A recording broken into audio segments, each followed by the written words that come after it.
my friends, and welcome back to this new anniversary special episode. Now, normally we do not do anniversary videos on my channel. That's only in the special edition because this is a special edition. Plus, it's the 35th anniversary of Super Mario Brothers. So it's a great time to review the legendary Super Mario Brothers, the original one. So I know some people might get bored because this game was reviewed 1,000 times before on the YouTube channel. So there's billions of videos of this particular game. So I decided to make it my own perspective of the game and make it a really nostalgic memories of myself of this game, of course. If you haven't seen my Mario 3 video, which you see behind me in the television, I recommend to just click on the notification you see on my here, click on it and watch the video if you haven't seen it. Anyways, so why have a lot of memories of this game in the first place? Well, it was my number 4 game. After I played the third one, I played this one, the first game. And my cousins and most of my family really enjoyed the original Mario Brothers. That was the game that everyone in my family played because that was the game that most of the time enjoyed. Heck, my cousin Jonathan has the same copy of the same game because that was the game we used to play quite a lot on the NES. Trying to beat the game without the warps, which normally most people do. Me, I would never use the warp. I use it occasionally, but just for fun and not for seriously. And as an adult, I tried to do it without the warps, which is crazy difficulty in these cases. So my cousin and most of my family members used to race which is the furthest away and which gets the most coins out of it and so on and some of the challenges about it, and most of the time the speculation of the game and some of the tricks. Plus the speedrun community went crazy about this game together, and some of the tricks such as the -1, you just jump in a specific spot and you jump in another wall. That was on level 1, stage 2. You can get there. And the warps and something like that. So it was quite a masterpiece, essentially. So I had a ton of memory with this game with my buddies, my cousin, and my family members. It was a game that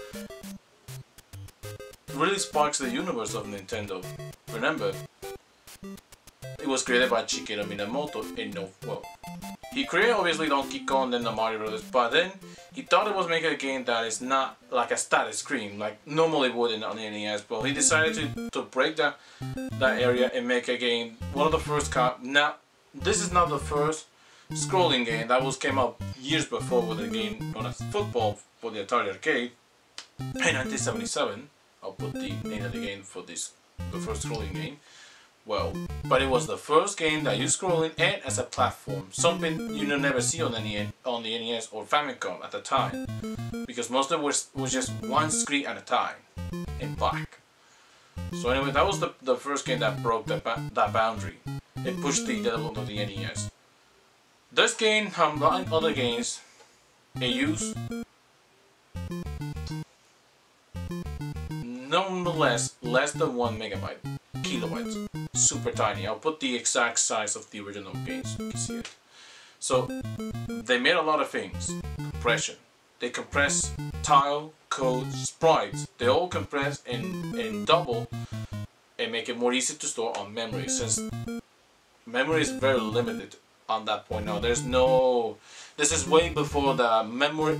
This is way before the MMC or switch bank wasn't even a thing on the cartridge. This is the early days of the NES. So there had to be something that compensated for this. And as a result, it was a classic, especially the level design. Shigeru Miyamoto and Tezuka made a fantastic job on the game, especially the iconic War 101, the iconic level, the most legendary level in the world, accompanied by the mighty legendary composed, the World music by Koji Kondo, which he made the entire music of this game. He made this game timeless classic. He made the game that everyone remember and synonymously represent what Nintendo is. And you listen to the ba ba ba da da da da, you immediately notice it's Mario. Hey, you see behind me? I even have an amiibo game, although Mario game. That's why you see the thumbnail with this, because I really wanted to compare with it. Now this is the 30th anniversary of Mario, which was in memory was for 2015 when Mario Maker came out. So this is the 2015 Mario amiibo for the 30th anniversary of Mario. This is the 35th, so it's a good opportunity to show it and really make this game classic. And that was the game that revitalized all Nintendo, because remember, before Mario came out, it was Jaromai and Stack Up, and that was a lot of fun with most people. But when this game came out, it broke the fuzz and make the NES a success. You're playing Nintendo, and this game become one of the most famous pop culture reference of all time. Now, as a result, you can't go wrong with this game, and it's very easy to avoid it. The first stage is iconic, classic, and simple it is. You normally first do a Goomba. If you hit, don't worry. Then you have the question marks. You just jump in and you get the item. One of them you get the coins and the mushroom. You go powerful and mightier. Just don't trust the Goombas and the Koopas. And I recommend just watch the interview of Shigeru Miyamoto, how make the game successful in others. And the power-ups, everything. As a result, what can I say about this game? It's just a timeless classic. And after this game, you know what it is. So, that's another story. Anyways, I'm gonna play this game casually, not professionally, because I want to show that the game is awesome. It's just legendary. So anyhow, I'll put this game on NES in real time, real on, and you see in action. So let's get started, my duties. And it's time for Mario.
I hope you enjoyed this video of the 35th anniversary of Super Mario Bros. It was, what can I say? It's a timeless classic, one of the greatest games, if not one of the greatest games of all time. And the game that defines the NES and define Nintendo themselves and makes Mario the mascot of Nintendo. And remember, Shigeru Miyamoto was like the Walt Disney and Mario's like the Mickey Mouse. The one world, timeless, classic, and really go for it. The music, Koji Kondo, the masterpiece. The World 101, the Underworld, it's just a pop culture reference. In fact, a lot of the music of this game is on everywhere. Even they use it. It's just a classic game. As a result, Shigeru Miyamoto made a fantastic job of this game. Of Mario, the world of the Kingdom Mushroom, the Toads, Koopa, all that stuff, and saving the princess, which originally was Princess Toadstool Peach, but now there is Peach, obviously. And so this game came alongside with Zelda, which originally Zelda and Mario came out for 1985, but due to time they put Mario first, and Zelda came out a year later, which was inadvertently the 35th anniversary of Zelda, but that will be in the next year that I will review the classics, the classic legendary Zelda, but that will be in another time. And of course I need to get the, you guessed it, the Link 8-bit Mario, which I only have Mario and I need to get the, that's for another time, my friend. Anyhow, so if you haven't played this game, what the heck, do it now. It's just an amazing game. It's just a timeless classic. But if you don't have the original NES game, you can easily play on multiple ways. You can play the Super Mario All-Star on the SNES, the Game Boy cartridge NES version. Yes, that's right, there is an NES. Nintendo released the Game Boy cartridge of the NES for the Game Boy Advance. So I don't have the cartridge on my collection, but it's the same as the Game Boy Advance, only they put the entire game on an NES on the Game Boy Advance cartridge. It's also available on a compilation All-Star on the Wii, the Virtual Boy. It was on everywhere, so you can't go wrong if you want to play Mario, of course. And again, timeless classics, so there's no to tell. And Shigeru Miyamoto and Takashi Tezuka and Koji Kondo made a lot of things to make it great and make this game successful. Because without this game, Nintendo wouldn't be the same as to this day. First was Donkey Kong, then the Mario Bros, and then finally Super Mario Bros. Without the three, it was one of the big three of Nintendo: Mario, Zelda, and Metroid. One of the Triforce of Nintendo, and become one of the dominant, if not one of the most dominant company until much later. So, anyways, that's it for this video, my friend.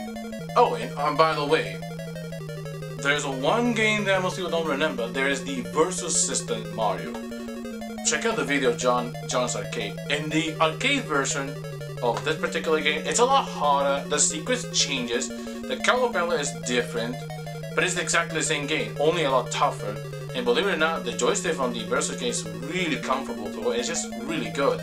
In fact, John's Arcade actually said that they really like the app over the NES, which is crazy, believe it or not.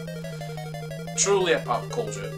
There's also the animated series, the Super Mario Bros. Show. Remember that one? It was a famous show, which I recommend to watch it. So, and yes, there is the infamous Mario Bros. The movie, one of the really bad ones, but it's one of the first kind video games adaptation movie which didn't succeed very well. In fact, I recommend also watch the Gaming Story video of the movie if you desire. The link is down below in the description. So, and what can you expect? It's just a classic, a timeless, and you can't go wrong with it. And if you want more information, well, it's on the internet. In fact, I leave all the links of the information of Internet You 101. It's on there. The Nintendo Power. It's on the description if you want to design more. It's so big that Mario become what is nowadays.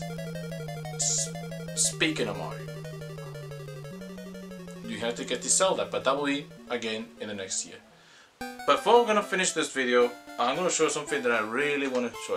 It is finally you guys asking all a lot, but here it is. I finally get a GameCube. Now I used to have a GameCube. If you see my old video, Metroid Prime, I used to have one, but I sold it off because I wasn't very satisfied with that GameCube, because that was a later model that had one output. That was the model DMG 101, and I was not very satisfied with that, so I sold it out. And as a result, I got another one. This time, well, it's not the greatest shade. For example, they changed the button to the black one, but I don't really like this. I really like it. But what really amazing is it has the digital output. It is the MGE. If it says it, let me show it in the camera.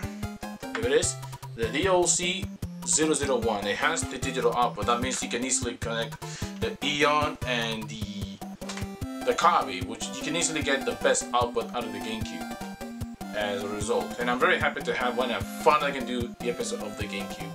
And you guys really asked it after the war, and I finally do it. And I told you I will get the GameCube, and I did. And I always trusted. So, anyway, that's it for this video, my friends. I hope you had a great time. Happy Mario Day, and see you next time. Take care, have a good day. Bye.